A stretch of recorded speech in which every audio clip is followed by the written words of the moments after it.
ঢাকঢোল পিটিয়ে প্রচার তো করা হচ্ছে জনদরদি প্রকল্পের, কিন্তু সেই সমস্ত প্রকল্পের সামগ্রীর ঠিক কি হাল হচ্ছে সেদিকে কি কোনো নজর আছে প্রশাসনের? না, নেই। তার উদাহরণ মিলেছে দুই জেলা থেকে। গঙ্গারামপুরে যেখানে প্রকাশ্য হাটে বিক্রি হচ্ছে সবুজ সাথী সাইকেল, আর অন্যদিকে ঝাড়গ্রামে সেখানে পুড়ে পুড়ে নষ্ট হচ্ছে পড়ুয়াদের প্রাপ্য সবুজ সাথী সাইকেল। দেখুন নিজেরাই।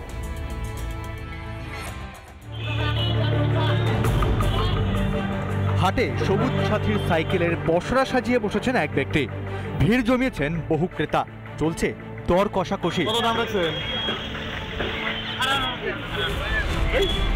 এইভাবেই প্রকাশ্যে সরকারি সাইকেল বিক্রি করছে দক্ষিণ দিনাজপুরের গঙ্গারামপুরের শিববাড়ি হাটে। আপনারা কোথায় থেকে কেনেন? আপনারা বাড়ি বাড়ি থেকে কিনে নিয়ে আসেন?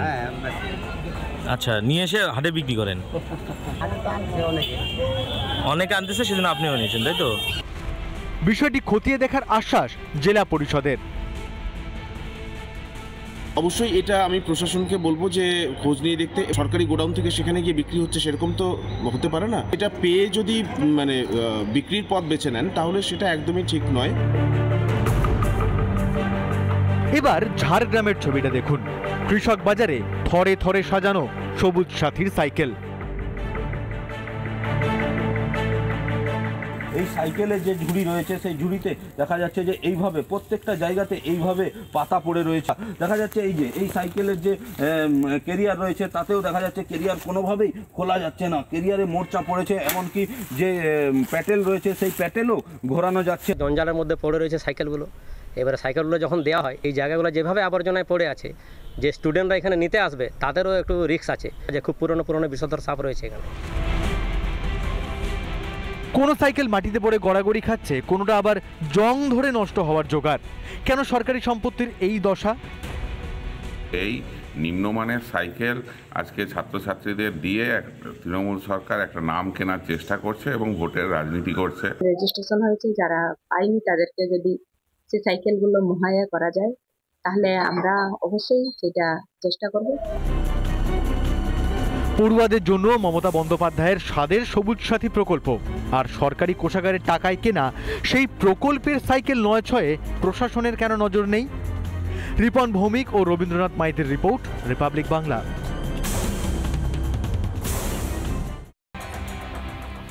কথায় আছে ভাগের মা নাকি গঙ্গা পায় না। ঠিক এমনই অবস্থা মালদার হবিবপুর ব্লকের বুলবুলচন্ডী এলাকায়, কারণ সেখানে তৃণমূলের গোষ্ঠী কোন্দল। তৃণমূলের দুই পঞ্চায়েত সদস্যদের মধ্যে কোন্দল, আর তার কারণে সেখানে কোনো রকম উন্নয়ন হয়নি। রাস্তা থেকে নর্দমা সবেতেই রয়েছে অনুন্নয়নের ছাপ, আর সেই কারণে বঞ্চিত হচ্ছেন এলাকাবাসীরা। দেখুন ছবিটা।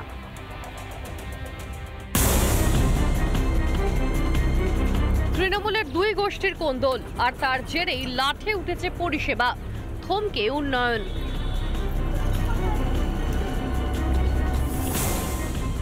বুলবুলচন্ডী গ্রাম পঞ্চায়েতের ঝিনঝিনি পুকুর উন্নয়ন থমকে রয়েছে। তৃণমূলের গোষ্ঠী কন্দল, তার জেরে কিন্তু রীতিমতো এই উন্নয়ন থমকে রয়েছে। মানুষ সরকারি পরিষেবা থেকে বঞ্চিত রয়েছে। কি কষ্ট? রাস্তা, জলের সমস্যা। আমাদের আশেপাশে সব ট্যাপে জল পাচ্ছে, আমরা তো পাচ্ছি না। কোনো কাজ হয় না, গ্রামের কোনো লাইট পর্যন্ত জ্বলে না, অন্ধকার দিয়ে হাঁটতে হয়। তাহলে আমরা ভোট দিয়ে কি করলাম?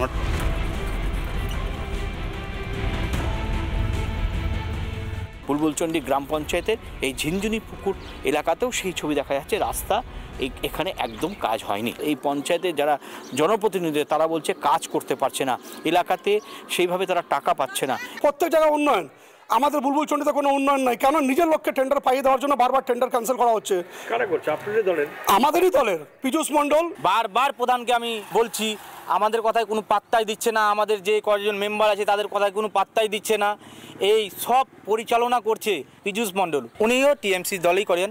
ভাবমূর্তি নষ্ট করছে তারা সবসময় চেয়েছে নিজের স্বার্থ। সাধারণ মানুষ খুব খুশি এলাকায় কাজ হচ্ছে বলে কালিমা করার জন্য, আমাকে বদনাম করার জন্য এগুলো চক্রান্ত করছে।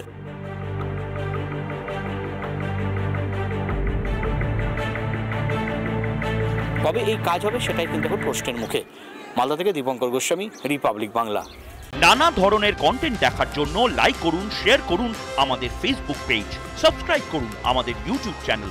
পাশাপাশি অন্যান্য ব্রেকিং নিউজের জন্য অবশ্যই চোখ রাখুন রিপাবলিক বাংলায়।